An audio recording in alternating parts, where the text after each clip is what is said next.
Olá, estamos chegando com mais um programa Sala de Visitas aqui na TV Câmara de Florianópolis. Vocês nos acompanham sempre pelos canais 11.2 na TV digital aberta e o canal 16 da NET na TV por assinatura, compartilhado com a TVA, a TV da Assembleia Legislativa do Estado de Santa Catarina. No programa de hoje vamos falar da luta pela Casa de Passagem Indígena aqui em Florianópolis. E ninguém melhor para discutir sobre esse assunto do que as nossas duas convidadas de hoje.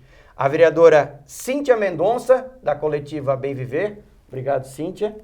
E também a nossa querida procuradora da República, Ana Lúcia Hartmann. Obrigado, procuradora, por ter nos aceitado esse convite também. Eu quero inicialmente, Cíntia, começar contigo já indagando, para que tu pudesse fazer para a gente uma retrospectiva dessa luta de vocês, dessa construção de uma possível casa de passagem aqui na capital de Santa Catarina, que eu sei que provisoriamente esses índios acabaram ocupando aquele espaço ali no Saco dos Limões em 2016 e até agora essa batalha de vocês continua, né? Exatamente. Essa luta da própria coletiva Bem Viver já nasce na sua composição, porque a gente... somos 5 mulheres, né, dentro dessa coletiva, tem eu, tem a Marina Cacheta, tem a Lívia, a Maine e tem a Josileia Caigangue, que traz essa representação indígena muito forte. Então é uma das nossas lutas assim, que a gente leva mesmo nas nossas raízes, né?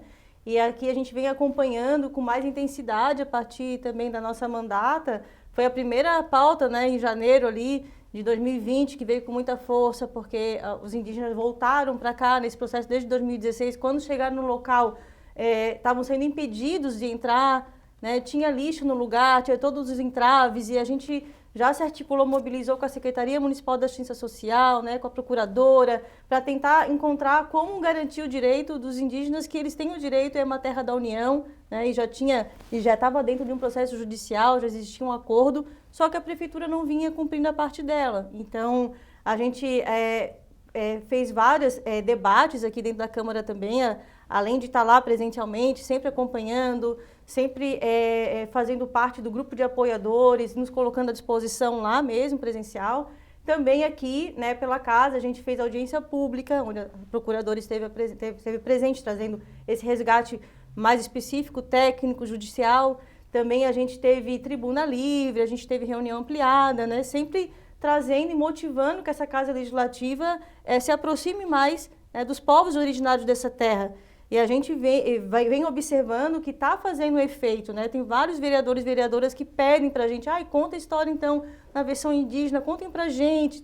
Então, aos pouquinhos, esse trabalho de formiguinha, a gente sente que a gente vem estimulando essa aproximação, né, desse lugar que é institucional, que é a Câmara, com a população povos originários, que às vezes as pessoas não conheciam, né, não sabem como é, acham que é muito distante, mas não.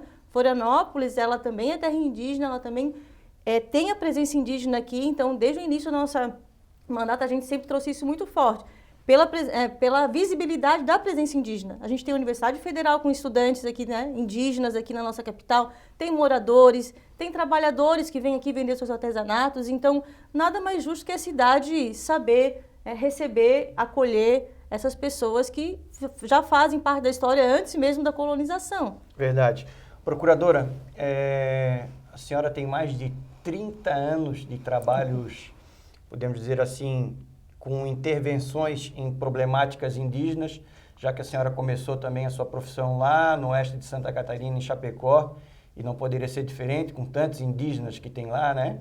E veio agora também participar de perto dessa grande problemática que vem trazendo esses povos indígenas, principalmente aqui da região da Grande Florianópolis, e agora direcionado na capital de Santa Catarina. Como é que a senhora tem visto isso nas visitas, nas audiências, nas discussões juntamente com o poder público? Como é que a senhora vê isso? Olha só, efetivamente eu tomei posse como Procuradora da República há 30 anos, exatamente em abril de 92, em Chapecó. Então, e eu antes era advogada, nunca tinha trabalhado com a questão indígena, estudei para o concurso a legislação sobre os direitos indígenas, né? E lá, Chapecó, é onde estão a maior parte das aldeias e a maior população indígena de Santa Catarina. Santa Catarina tem 3 etnias, Caingangue, Xoclém e Guarani, e tem a maior parte, creio que 2/3 da população indígena está na região de Chapecó. Na época nós tínhamos a Procuradoria da República só em Chapecó, hoje nós temos em São Miguel do Oeste, em Concórdia, em Joaçaba, em Caçador, então hoje está um pouco mais fácil, mas na época eu era a única procuradora em Chapecó e eu, direto em 92, eu trabalhei com demarcações de terras indígenas, demarcações que foram muito difíceis, na região de Ceará, na região de Chapecó mesmo, nós tínhamos uma população indígena muito importante na zona urbana de Chapecó, sempre existe uma população indígena importante na zona urbana de Chapecó, e aprendi a conhecer a história e o povo caingangue muito bem, né? E eu vim para cá, depois disso eu trabalhei em Joinville, trabalhei com a população Xoclen, muito de perto, e depois vim para Florianópolis em 95 também, trabalhar com demarcação de terras indígenas Guarani, e aí me deparei com a população urbana caingangue aqui em Florianópolis. A região de Florianópolis é um território indígena Guarani, tradicional, histórico, né? Até anterior à história do Brasil, né? Mas nós temos esses corredores que a gente chama de corredores de sobrevivência do povo indígena, que diz respeito a esses deslocamentos que são feitos para garantir a sobrevivência nas aldeias no interior, principalmente no oeste de Santa Catarina, no interior do Paraná, no interior do Rio Grande do Sul, de onde vêm esses caingangues. E eles, com essa vinda periódica, sempre no verão para cá, acabaram se fixando em Florianópolis. Então, nós temos várias famílias, acredito que 11, 12 famílias pelo menos, na parte continental de Florianópolis, que vivem o ano todo, muitos trabalham em construção civil. Então, a gente começou a aprender onde eles estavam, quais eram as necessidades. Havia um estranhamento muito grande por parte da prefeitura, desde aquela época, que não sabia como tratar isso, que achava que não, isso é tudo questão da FUNAI, essa interação... Joga para o governo federal que eles resolvem. Essa interação entre os poderes, que está previsto desde a Constituição de 88, esses sistemas únicos, né, em todas as áreas, ele é muito difícil de concretizar, porque a União, o Estado, o município não tem muito esse contato, essa discussão de como fazer essa distribuição de competências. Então, os indígenas que não estão mais em aldeias, não estão mais em terras indígenas que são da União, eles são cidadãos como qualquer outros e eles vivem na zona urbana, têm que receber o mesmo tipo de tratamento que os outros cidadãos, né? Então, a gente começou, esse trabalho com essa população começou com a verdadeira guerra que acontecia no centro da cidade para que eles vendessem seu artesanato, principalmente ali na esquina democrática, né? Então, a gente teve que fazer recomendação. Eu me lembro de uma sessão que aconteceu aqui na Câmara que foi muito difícil com a então procuradora-chefe do município, que o pessoal do Conselho Tutelar, que não compreende essa história das crianças com as mães. Um estranhamento também que eu tentava dizer, gente, vocês estão tratando as mães indígenas Guarani que vêm com as crianças pequenas vender o artesanato e as famílias indígenas caingangue, que são principalmente os homens que vêm vender o artesanato. São completamente diferentes. Artesanatos, culturas, famílias, maneiras de ser, né? E ali a gente conseguiu, naquele momento, lá atrás, a gente conseguiu fazer um acordo com o município para que eles pudessem continuar trabalhando ali, vendendo seu artesanato, etc. E depois foi avolumando isso, não só em Florianópolis, mas todo o litoral de Santa Catarina tem esse problema, principalmente Florianópolis, Balneário Camboriú, Palhoça e já agora no sul do estado, no litoral sul do estado, esse problema de onde abrigar as famílias que vêm só durante a temporada de verão. E aí começa a saga da Casa de Passagem. Da Casa de Passagem. Vereadora, só para a gente tirar um pouco da dúvida porque como a procuradora falou, nós temos 3 etnias indígenas, né? 3, se chama etnias? Etnias. Etnias indígenas. No Morro dos Cavalos são guaranis ou são caigangues? Guaranis. Guaranis. Então é diferente. Até a gente, aí é o questionamento que fica, mas se é no verão eles vêm para cá, por que não ficam lá naquela região em vez de ficar aqui? Muita gente, muita gente que não conhece essa história se questiona, e principalmente os moradores dessa região do Saco dos Limões. Por que eles vêm para cá? Aqui não é lugar de índio, né? Tem muito o manezinho, as pessoas que não querem nada diferente próximo da sua casa, mas também não buscam conhecer um pouco da história e saber por que eles estão ali, né? Aí, em 2016, eles chegaram, uma estrutura completamente inadequada para eles. A partir daí, vocês começaram a luta de se construir uma casa de passagem de uma situação onde realmente eles consigam ter uma vida digna, né? O que mudou de lá para cá? O que se conquistou ou não se conquistou nada? E como é que está essa briga a partir de agora? É interessante só fazer um adendo aqui, que essa luta não é de 2016, é muito antiga. É quando a gente escuta as lideranças ali, como o Sadraque, a Dona Neuza, ela até mostra os videozinhos dela de 20 anos com a doutora Ana Lúcia. Olha como a gente era diferente, ela fala, né? Éramos mais jovens. Como disse a procuradora, assim, que sempre foi terra indígena, sempre teve essa passagem, sempre teve a presença, nós é que... Na nossa educação, dentro desse sistema educacional, é que ficamos muito longe, porque a história é contada só de uma versão. Na escola que eu aprendi, disseram para mim que além de dizimarem quase todos os indígenas, todos os povos, disseram para mim que foi descoberto, que praticamente estava extinto. E aí a gente fica muito longe, é como se os povos indígenas tivessem que usar tanga, tivessem que estar no meio da mata. E a gente precisa fazer essa reaproximação. São mais de 370 povos indígenas. Eu queria ver se a gente pode entender assim, ó.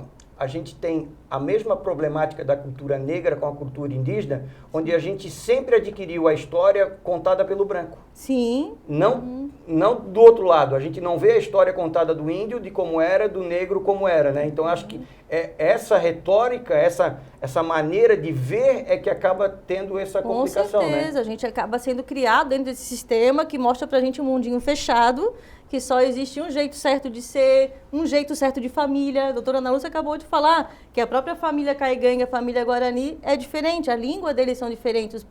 Então, a gente precisa se abrir para entender que o nosso país é um país plurinacional. Deveria ser, porque são várias formas de viver, etnias, costumes, línguas, musicalidades, cultura. É totalmente diferente. Só que a gente, na escola, aprende que é todo mundo igual, até porque há essa tendência do próprio sistema que organiza, né, nosso mundo, sistema capitalista, de que a gente entre numa lógica, né, de consumo, de trabalho. Então, é pensado, né?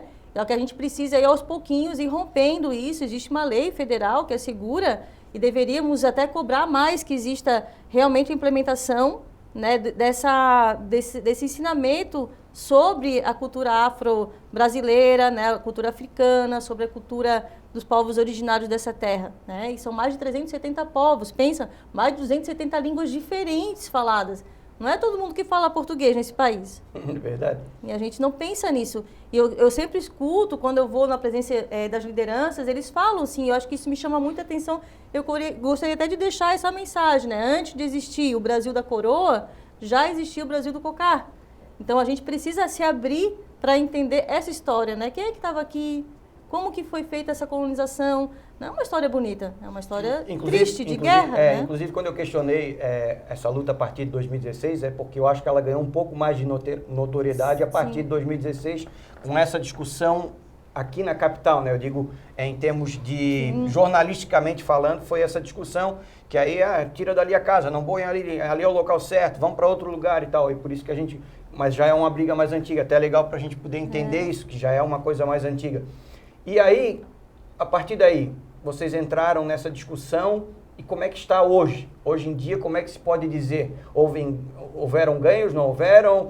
A discussão ainda está longe de terminar? Como é que está isso? Então, acho que daqui a pouco a doutora Ana Lúcia pode explicar melhor que eu sobre esse papel desde 2016 para cá. Mas eu queria, na realidade, que tu dissesse do que tu vive ali, do que tu vê. Então, dessa parte política mesmo, né, que a gente vivencia, é que existe um fechamento de diálogo por parte da prefeitura. A prefeitura, ela se coloca contrária a construir a casa de passagem indígena aonde está, que é o TISAC, que é o terminal desativado do Saco dos Limões. Que nunca foi ativado, na realidade. Nunca foi gasto, inclusive, dinheiro público para construir aquela obra. Nunca foi ativado. Eles estão ali, que é um lugar próximo do centro, facilita a eles, quando eles chegam na rodoviária, caminharem até o local para poder largar as bagagens e pegar os seus artesanatos e vender, porque muitas vezes vem sem até o dinheiro da janta, precisa vender de manhã para conseguir comer, então precisa ser no centro. Então é uma luta muito antiga, existe assim um fechamento desse diálogo, dessa possibilidade por parte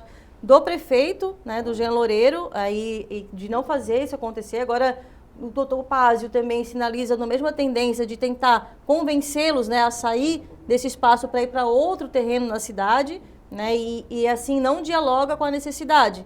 Então, há um fechamento, né, para que seja no TISAC, para que seja nesse espaço, só que a doutora Ana Lúcia vai explicar toda a legitimidade do espaço que é da União. E agora o que a gente vê é que com a inauguração da Casa de Artesanato Guarani, que é uma luta antiga também, que foi ganha na justiça, por uma decisão, determinação judicial, e ainda bem que a prefeitura acatou a decisão judicial, que às vezes não acata, acatou ali a Casa de Artesanato. Essa inauguração, acredito que é um pequeno, grande passo para que a gente consiga ir construindo melhor a política indigenista no município. Porque a partir do momento que se trabalha com a Casa de Artesanato Indígena, Guarani, as comunidades vão vir para cá, as comunidades vão ter necessidade de alimentação, transporte e de casa de passagem. Então, acredito que essa inauguração da Casa de Artesanato vai trazer força para que a prefeitura seja convencida da necessidade da casa de passagem indígena no espaço que está. A tendência, foi feito anúncio já na televisão por parte do prefeito, de que ali, aquele espaço da Beira-Mar Sul, seria tipo uma Beira-Mar Norte, né? A intenção, o projeto da cidade que a gente tem da prefeitura é transformar aquele espaço um monte de prédio só para a gente rico ocupar, né? E também existe até um fundo imobiliário querendo vender, privatizar toda aquela estrutura, que é uma pena, porque é uma área imensa da União, que a gente poderia usar de uma forma muito mais popular, né? Realmente atender às necessidades das comunidades, de todas as comunidades daquele espaço. Procuradora, de 2016 para cá, quantas visitas naquele terminal ali a senhora tem anotado? Na verdade, deixa eu remontar um pouquinho mais. Como foi dito aqui, há mais de 20 anos que essas famílias caingangue vêm para cá. Dona Neuza é uma dessas famílias mais antigas que vem para cá. E eles vinham, no começo, em número muito menor, e eles ficavam normalmente alojados nas proximidades dessas famílias caingangue que já viviam na parte continental de Florianópolis. Depois a cidade foi crescendo, foi ficando muito cara. Todos nós sabemos que Florianópolis valorizou, a imobiliária explodiu, e principalmente no verão.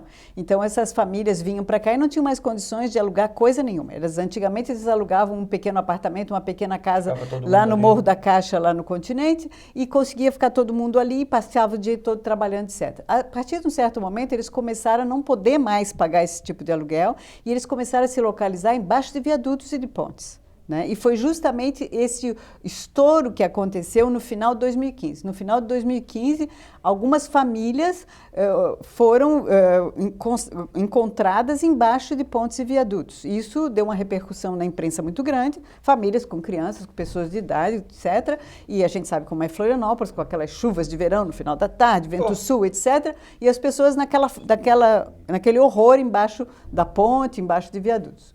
Aí, a partir desse momento, o Ministério Público Federal foi o doutor Eduardo Barragan, que ingressou com ação judicial para que houvesse uma solução. Ele ingressou com ação contra a União, a FUNAI, o Estado e o município de Florianópolis, para que fosse encontrada uma solução. O pedido principal da ação não é que seja no TSAC, aqui ou ali, ou que seja construída uma casa de passagem, mas que haja uma solução de comum acordo entre os diversos entes públicos que têm obrigação para com as famílias indígenas, para a construção de um local em que eles pudessem ficar hospedados. Né? E aí, claro que se usa esse modelo da casa de passagem que já existe em outros locais do país. Inclusive foi inaugurada recentemente uma ótima casa de passagem em São Miguel do Oeste, aqui em Santa Catarina. Aí houve uma primeira liminar, a Justiça determinou que se encontrasse um local provisório. Foram feitas várias vistorias, tanto o Estado quanto o município quanto a União apresentaram algumas intenções, existe tal prédio, e aí a gente até descobre que existe muito prédio desocupado, muito prédio, muito terreno desocupado no centro da cidade ou fora União, do centro. Não, da União existem mais terrenos, mas prédios mesmo, existem muitos prédios do município e do estado que ou estão parcialmente utilizados ou simplesmente sem utilização. A gente acaba aprendendo essas coisas, né, porque a gente acha que não tem, mas tem. E aí teve um primeiro momento que houve até uma liminar judicial para que fosse ocupado um prédio que era na verdade, que era da Secretaria Estadual da Educação aqui no centro. Aí a Secretaria disse que aquilo estava para reforma, para ser uma escola, e aí acabamos chegando no TSAC. O TSAC estava lá abandonado, sem uso nenhum, com aquela estrutura construída, com banheiro, com cozinha, etc. Bom, eles vão para lá, mas a ideia era que aquilo fosse uma coisa provisória. Né? Em 2016, a liminar, eles foram para lá, passaram o verão lá, saíram no final da temporada de verão, o processo caminhou, houve uma decisão de primeiro grau. Senhora, eu vou pedir para a senhora esperar um pouquinho, tá, porque a gente tem que fazer um intervalo. Tá certo. Mas aí a gente vai voltar a partir dessa chegada no Partir destaque, do para a destaque. gente poder continuar e chegar até 2022 para saber como é Tá que está, certo. para a gente poder ter um pouquinho disso. E para você que está chegando agora na nossa programação da TV Câmara, tanto no canal 11.2 na TV aberta ou no canal 16 da NET, esse é o programa Sala de Visitas, hoje recebendo a vereadora Cíntia, da coletiva Bem Viver, e também a procuradora federal Ana Lúcia Hartmann. Estamos falando sobre essa luta, essa batalha que já vem há mais de 20 anos. A gente achou que tinha começado em 2016, mas há mais de 20 anos já se tem essa luta para a construção de uma casa de passagem, pelo menos aqui na região de Florianópolis, onde os indígenas possam pelo menos ficar aqui na temporada de verão, ou quem sabe durante todo o ano, quando passarem por aqui para fazer alguma atividade e terem essa possibilidade. A gente vai para um breve intervalo e na sequência a gente volta para falar mais sobre isso. É rapidinho.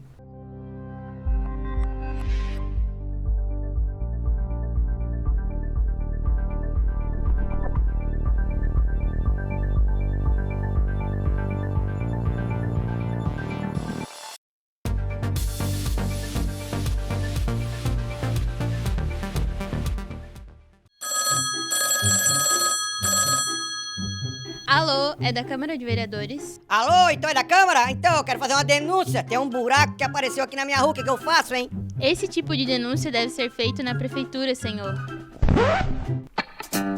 Ouvidoria da Câmara Municipal de Florianópolis. Você sabe para que serve e como funciona? Não? Então, vem comigo.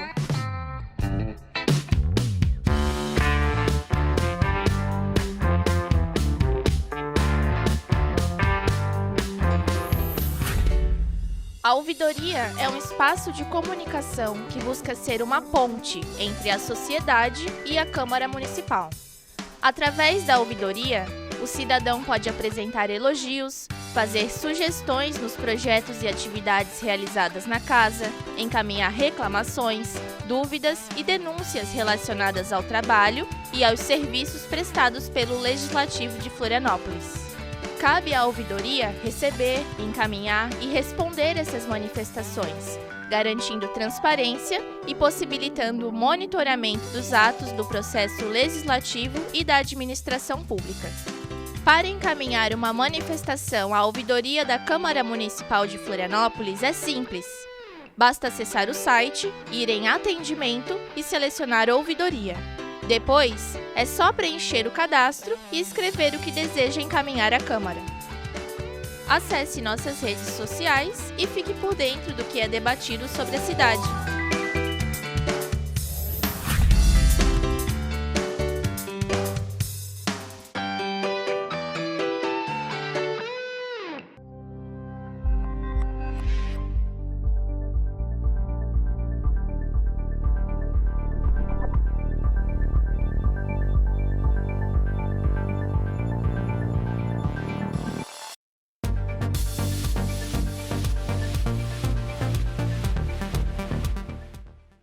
Voltamos com o programa Sala de Visitas aqui na TV Câmara de Florianópolis, sempre pelos canais. Anote aí, ó, 11.2 na TV digital aberta, programação 24 horas, e o canal 16 da NET na TV por assinatura, aí sim compartilhado com a TVA ou a TV da Assembleia Legislativa do Estado de Santa Catarina. Já tivemos o primeiro bloco desse programa, onde estamos falando sobre a luta pela casa de passagem indígena aqui na capital de Santa Catarina, com duas professoras desse assunto, podemos dizer assim, porque a vereadora Cíntia, da coletiva Bem Viver, tem como uma das bandeiras fortes do seu mandato essa luta dos povos indígenas, e a nossa querida procuradora da República, a Ana Lúcia Hartmann, que há mais de 30 anos vem também entrando em várias discussões de problemáticas indígenas dentro do nosso estado. Paramos no final do primeiro bloco falando sobre essa trajetória desse problema com mais de 20 anos, principalmente dos indígenas caigangue, dessa passagem aqui pelo litoral catarinense e cruzando Florianópolis, e aí chegamos até 2016, onde veio uma decisão judicial de que precisava resolver esse problema, e aí se encontrou paliativamente o terminal do Saco dos Limões. E a partir daí, como é que foi essa luta? Como é que está sendo? Bom, aí em 2016 houve essa colocação, hospedagem das famílias indígenas lá no Tissac, né, que foi apontado pelos órgãos que eram réus. Isso é bem importante, não foi o Ministério Público Federal que apontou a área do Tissac. Quem apontou foi o município, principalmente, foi a prefeitura da época, o Estado e a União. Era um terreno da União, é um terreno da União, com um equipamento do município que nunca foi utilizado. Depois disso, nós tivemos uma sentença de primeiro grau, essa sentença foi mantida pelo Tribunal da Quarta Região, determinando que se encontrasse e que se solucionasse o problema de uma casa de passagem definitiva para Florianópolis. A sentença determinava, inclusive, que fosse criado um grupo de trabalho, que seria coordenado pela FUNAI, para discutir o melhor local e as melhores condições de construção dessa casa de passagem. Esse grupo de trabalho se reuniu durante mais de um ano, foram dezenas de reuniões, nós participamos da maior parte, eu propriamente, o antropólogo do Ministério Público, a FUNAI com vários profissionais, fizemos vistorias em vários locais que foram apontados, locais que não estavam em uso da União, do município, do Estado, alguns terrenos também onde seria possível construir, né? E acabamos chegando, e eu digo acabamos todos, chegando que o melhor local era o local do Tissac, e que ele poderia ser adaptado para virar uma casa de passagem definitiva, em que houvesse mais gente, mais abrigo, principalmente porque, como ele não tem paredes laterais, ele recebe muita chuva, vento, etc., e não é o mais adequado, ele precisaria de mais banheiros também. A partir deste momento, houve a assinatura de um termo de compromisso. Em 2018 foi assinado um termo de compromisso, nós fizemos reuniões também com a prefeitura para verificar o quanto poderia a prefeitura ingressar com recursos. A ideia era assim, a União entraria com o terreno, a prefeitura construiria e nós teríamos que partir para conseguir complementação de verba para fazer uma casa grande o suficiente para receber todas as famílias.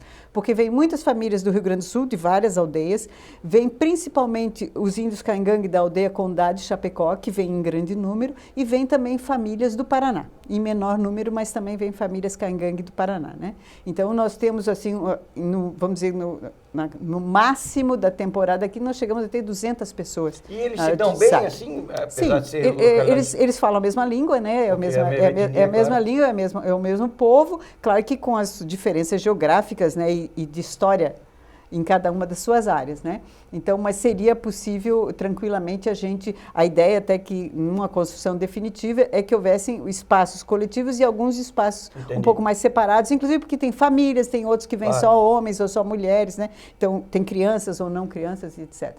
Então, se partiu então para casa definitiva, foi feito um grupo de trabalho com engenheiros da prefeitura, o nosso engenheiro, junto com os indígenas, discutiram, existe um projeto magnífico de casa de passagem definitiva e a ideia era que fosse no terreno ao lado do terreno do Tissac para poder construir realmente uma coisa específica, né? E o Tissac, na época, tinha um projeto, que era até um projeto, era uma emenda ao orçamento do município, que foi aprovada aqui na Câmara em 2016, do ex-vereador Tiago Silva, que era de construção de uma casa de cultura e casa do idoso, alguma coisa assim. Uma casa de cultura. E aí, a partir desse momento, foi construído esse termo de compromisso, a prefeitura, o ex-prefeito Jean Loureiro participou dessas reuniões, o secretário da Fazenda participou dessas reuniões, se assinou esse termo de compromisso, foi assinado pelo município para essa construção. Só que aí, infelizmente, a partir de 2018, nós começamos a receber muita pressão de algumas pessoas do Saco dos Limões, de uma associação de moradores, algumas pessoas específicas que moram lá, contrárias à presença indígena lá. Inclusive alegando que o bairro do Saco dos Limões precisava de outros equipamentos, e isso eu tenho usado sempre. Existe 1 milhão de metros quadrados de aterro naquela região. 1 milhão de metros quadrados. Em 1 milhão de metros quadrados dá para construir escola, creche. Aliás, a única escola que foi construída lá foi também por ordem judicial. Ainda botaram no mangue ainda? Aquela lá do final da costeira? Aquela do final da costeira, inclusive, foi uma ação judicial nossa. Não, aquela não está afundando. A que está afundando é um outro equipamento mais antigo que tem... na verdade, isso vem tudo de um licenciamento meio complicado, né? Que até hoje está... Isso também está judicializado. Aquele licenciamento de 1992 daquele aterro ainda tem suas pendências, tanto no que diz respeito ao saneamento, como aqui 30 anos. como aqui diz respeito ao passivo ambiental que ficou na região da costeira, porque ficou um passivo ambiental que cria alguns problemas ambientais graves naquele manguezal, porque como foi retirada muito areia na parte da frente, esse material entra no manguezal, o que faz uma mortandade muito grande de animais, que cria mau cheiro, deve estar criando muito mosquito de dengue também. Então, existem problemas quando o licenciamento ambiental é mal feito. Mas voltando ao Tissaki, então foi isso que aconteceu. Inclusive, em 2017, quando os indígenas saíram no final da temporada, aquilo lá, eles simplesmente retiraram a vigilância do local, entraram vândalos lá, chegaram a botar fogo numa parte do equipamento. Aí, em 2018, os indígenas voltaram para lá e, por conta disso, os indígenas resolveram manter algumas famílias o ano todo lá para cuidar daquele equipamento, para que não aconteça aquilo. Aí teve de tudo lá, né? Botaram fogo, quebraram, roubaram coisas, chegaram a roubar a fiação de lá. A fiação ficou toda exposta. Nós estamos até hoje com um problema de eletricidade lá muito grande por conta desse vandalismo que aconteceu quando eles não estavam lá. E aí parece que esses que são contra a presença indígena também não fizeram nada. Não, e acaba também causando uma situação, né, promotora, que acaba identificando que, de repente, essas coisas que estão acontecendo ali são os próprios indígenas que estão fazendo. Esse é absurdo. Criando essa problemática para fazer com que eles saiam dali o mais rápido possível. Porque o que dá para ver, pelo que a senhora falou, que é o seguinte: enquanto aquilo ali era provisório, os moradores ou as associações de moradores não estavam preocupados. Quando se assinou um termo de compromisso e disseram, vai ter que construir, não, agora a gente vai se movimentar porque a gente não quer aqui. Parece que foi mais ou menos inclusive, assim. esse terreno que está previsto para a casa definitiva, ele está completamente sem uso, com mato crescendo. É uma região totalmente vazia, que aí sim, aí eles falam muito, é até estranho falar isso, né? Porque eles falam muito assim, porque aí vai ter contrabando de droga. Existe muito contrabando, tráfico de droga em Florianópolis, em todas as praças e esquinas de Florianópolis. No centro da cidade, no Saco dos Limões, na costeira do Pirajubavé, né? Chega a ser risível. E tanto de um lado quanto do outro lado do Tissaki, existem terrenos totalmente baldios, que servem para qualquer coisa, inclusive para estacionamento selvagem. Então, e aí não existe nada, não existe projeto. Nós estamos falando em um aterro que foi feito na década de 90. Nós estamos falando de 1 milhão de metros quadrados com mais de 20 anos sem utilização. Então, prefeitura atrás de prefeitura, se fez projetos, e nem zoneamento foi feito. Então, existe uma omissão muito grande na utilização adequada daquele terreno todo. É muito terreno. Nós mesmos já entramos com várias ações para demolição, por exemplo, de ranchos de pescas que foram desvirtuados, que viraram boate, que viraram boca de fumo, e que a gente teve que entrar, nós do Ministério Público Federal, para demolir, para desocupar, para os pescadores poderem usar. Tem casos assim que pescadores não têm onde botar os seus barcos, porque está o rancho de pesca que foi construído, quando foi construído o aterro, está ocupado, isso nós temos comprovação disso. E muitas vezes eles são ameaçados, né? E até está ocupado porque tem uma lancha de luxo, por pessoas aposentadas, funcionário público, estadual, municipal, aposentado, que usa aquilo lá para fazer... Nem arrendou, ocupou. Comprou, pagou alguma coisa, não sei para quem, e foi lá e ocupou e faz festa, ou põe a sua lancha, etc, etc. Eu mesmo já fui em alguns desses ranchos. Eu já fui em alguns desses ranchos que a pessoa me dizia assim, não, eu sei que eu estou errado, mas enquanto eu não tiver uma ordem judicial, eu não saio daqui. Então, essa é a situação. É uma situação grave, existe uma situação grave de ocupação urbana desordenada em Florianópolis. A gente tem que ser sincero e tem que enfrentar isso, né? E é isso que a gente está tentando negociar com o município. Infelizmente, eu tive que entrar com uma execução desse termo de compromisso de 2018, que é isso que está judicializado, é isso que está correndo na justiça. Em 2020, final de 2020, eu pedi uma liminar judicial para que esses indígenas pudessem entrar no local que estava sendo utilizado, como a vereadora disse, como depósito de lixo pela CONCAP, o que é um desvio de finalidade de uma cessão de bem público, e a prefeitura deveria responder por isso, né? Porque, afinal de contas, receber um bem, a cessão da União para o município é para a casa de passagem. ela recebeu isso e fez um depósito de lixo em 2020. Então, nós pedimos uma liminar, o juiz deu a liminar, a prefeitura foi ao tribunal, conseguiu uma suspensão da liminar que durou uns 2 meses, depois essa suspensão caiu, a gente conseguiu derrubar em Porto Alegre, e desde lá, desde fevereiro de 2021, já mais de um ano, nós estamos lutando na justiça para que a prefeitura faça pequenas melhorias no TSAC. A fiação elétrica que tem que resolver, problema de saneamento, existe um mau cheiro enorme, existe um problema de fossa e sumidouro lá, de ligação com o sistema de esgoto da Casan. Existe um problema enorme de equipamento, até para banho. A prefeitura pegou e colocou um container com chuveiros e não fez ligação de eletricidade. Então, tem os chuveiros Fazer lá. um gato pra... Não tem gato, é água fria mesmo. Eles usam água fria, acendem velas lá de noite para usar, etc. Só agora, Então, essa é a situação. Deixa eu até perguntar, porque vocês duas estão bem envolvidas nisso. A prefeitura também indicou um terreno no Monte Verde? A senhora visitou lá? Sim, eu pessoalmente não, mas a equipe da coletiva sim, né, junto com a... assim, até a doutora estava falando, né, sobre a questão das instalações, né, e a gente acompanha muito isso. Gente, assim, é muito desumano, né, não fazer o mínimo das obrigações, das instalações, para garantir o direito humano, né, ao acolhimento, que foi uma sentença judicial. Isso é muito grave. Aí, nesse processo de conciliação que teve agora recentemente, que o doutor Marcelo Kras, ele pegou esse caso e falou, não, nós vamos fazer a vistoria, né? Então, vamos fazer uma conciliação com a prefeitura, vamos tentar achar um acordo, uma solução. E ele foi presencialmente lá no TSAC, eu pude também acompanhar, estive presente lá, a doutora Ana Lúcia esteve lá, e a gente foi olhando assim, e ele conseguiu comprovar, ele mesmo com os próprios olhos e com seus técnicos, que a prefeitura não estava, ela estava, quando ela se defendia, ela dizia que estava fazendo melhorias. E aí os indígenas dizendo que não estavam fazendo melhorias. Então o juiz teve pessoalmente e comprovou que não.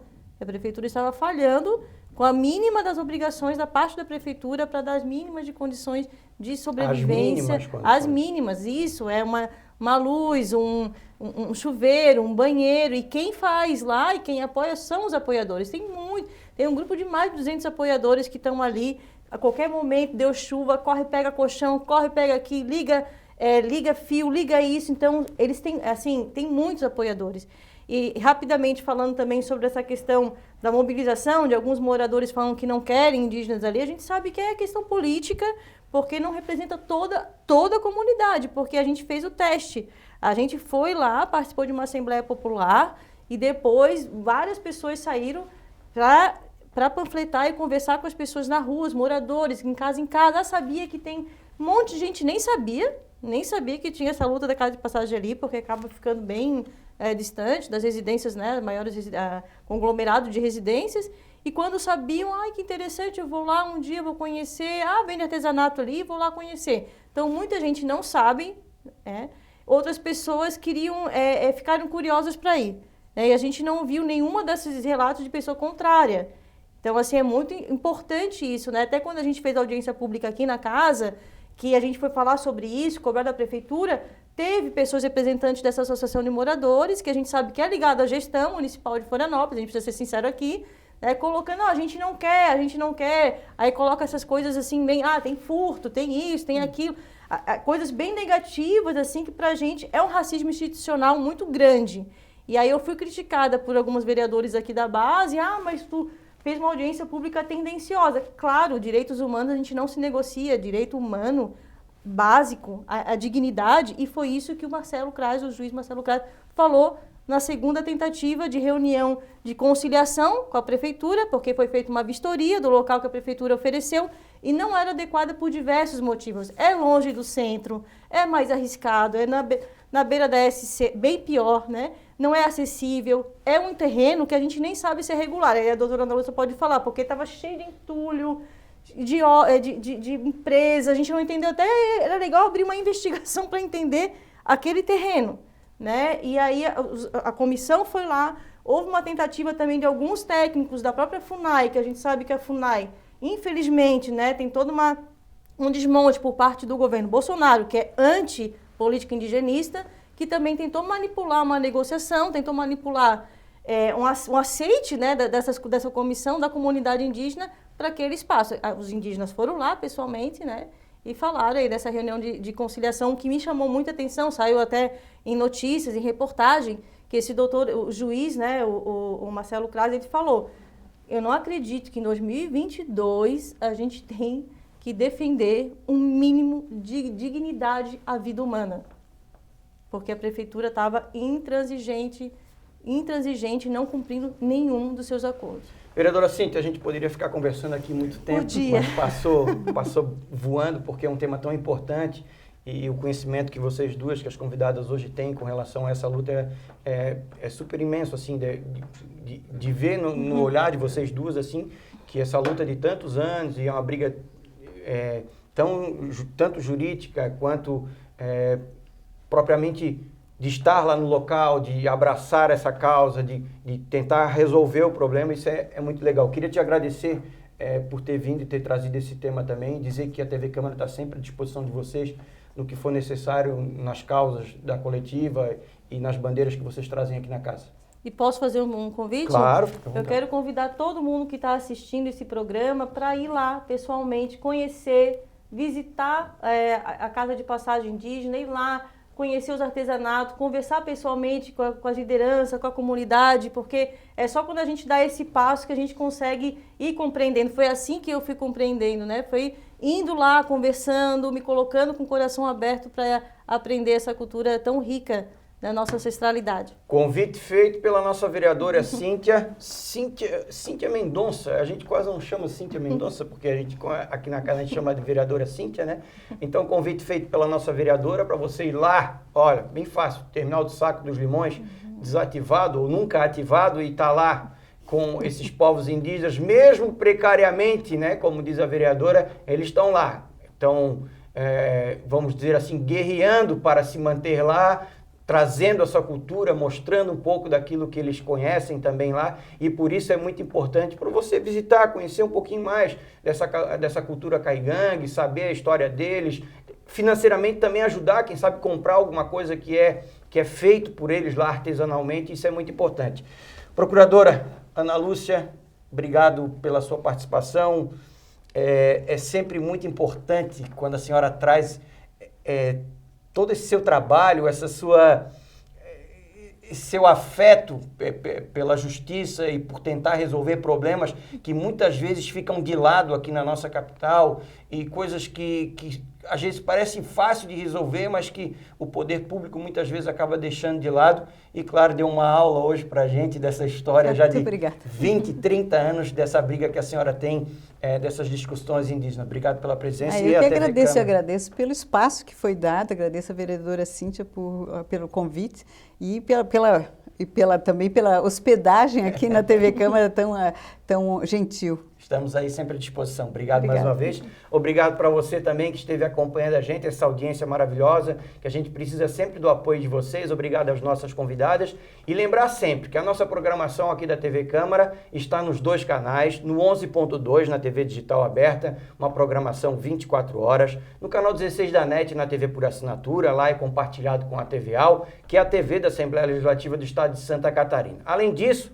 a gente tem todos os nossos conteúdos nas nossas redes sociais. Tem o YouTube, onde ficam armazenados os nossos conteúdos, tem o Facebook, tem o Instagram. Lá você acompanha tudo que a gente tem nas redes sociais. E, além disso, se você quiser saber mais do Poder Legislativo da capital de Santa Catarina e do trabalho dos 23 vereadores, você acessa o nosso site, que agora também está acessível para aí as pessoas que têm deficiência auditiva, as pessoas que têm problema também com a visibilidade. Você pode entrar no nosso site, anote aí, ó, www.cmf.sc.gov.br, e lá você também tem as nossas transmissões ao vivo, que é muito importante você estar sempre na nossa audiência. Muito obrigado e até o próximo programa.